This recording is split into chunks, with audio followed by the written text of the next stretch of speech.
മഹാശിവരാത്രി ഈ ഒരു വർഷത്തെ ഏറ്റവും കൂടുതൽ ഊർജമുള്ളൊരു രാത്രിയാണ്. നിങ്ങളതിനു വേണ്ടി തയ്യാറെടുത്തിരുന്നാൽ നിങ്ങൾക്ക് ഒരു സ്റ്റേറ്റ് ഓഫ് ട്രാൻസ് എന്താണെന്ന് എക്സ്പീരിയൻസ് ചെയ്യാൻ സാധിക്കും. നട്ടലിലൂടെ കടന്നു പോകുന്ന ഊർജത്തെ താങ്ങാൻ കഴിയാതാണ് ആൾക്കാർ അവരുടെ ശരീരം പോലും താങ്ങി നിൽക്കാൻ പറ്റുന്നില്ല. അങ്ങനെയാണ് അവർ നിലത്തേക്ക് വീഴുന്നത് പോലും. അത്രയുമേറെ ഊർജത്തിൻ്റെ ഒരു വിസ്ഫോടനമുള്ള രാത്രിയാണത്. ശിവൻ, ഫോട്ടോയിലുള്ള ശിവനെ നിങ്ങൾക്ക് ആരാധിക്കാം. പക്ഷേ ശിവൻ പൂർണ്ണമായി നിങ്ങളുടെ അരികിലേക്ക് എത്തുന്ന ദിവസം എല്ലായിടത്തും ശിവൻ ഉണ്ടായേക്കാം. പക്ഷേ ജീവനെ സ്പന്ദിക്കുന്ന ശിവൻ ഗുരുവിൻ്റെ സമാധി അവസ്ഥയിലാണുള്ളത്.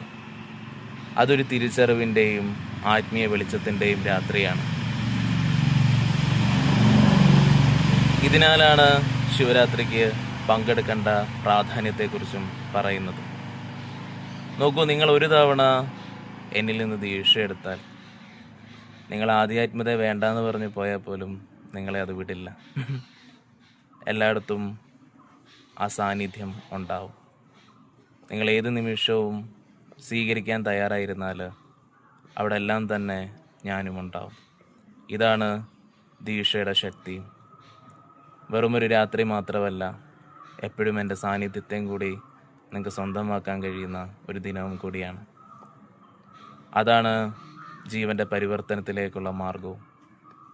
ഗുരു ഒരു അധ്യാപകനല്ല. മനസ്സിനെ സ്വാധീനിച്ചാൽ ബ്രഹ്മത്തെ അറിയാൻ കഴിയുകയില്ല. ബ്രഹ്മത്തിന് ഭാഷയില്ലാത്തതുകൊണ്ട് ഒരു സാന്നിധ്യത്തിൽ മാത്രമേ നിങ്ങൾക്ക് ജീവൻ്റെ പരിവർത്തനത്തിനെ മനസ്സിലാക്കാൻ കഴിയുകയുള്ളൂ. അതിനാലാണ് മഹാശിവരാത്രിയും അതിൻ്റെ ദീക്ഷയുടെ പ്രാധാന്യവും. നമസ്കാരം.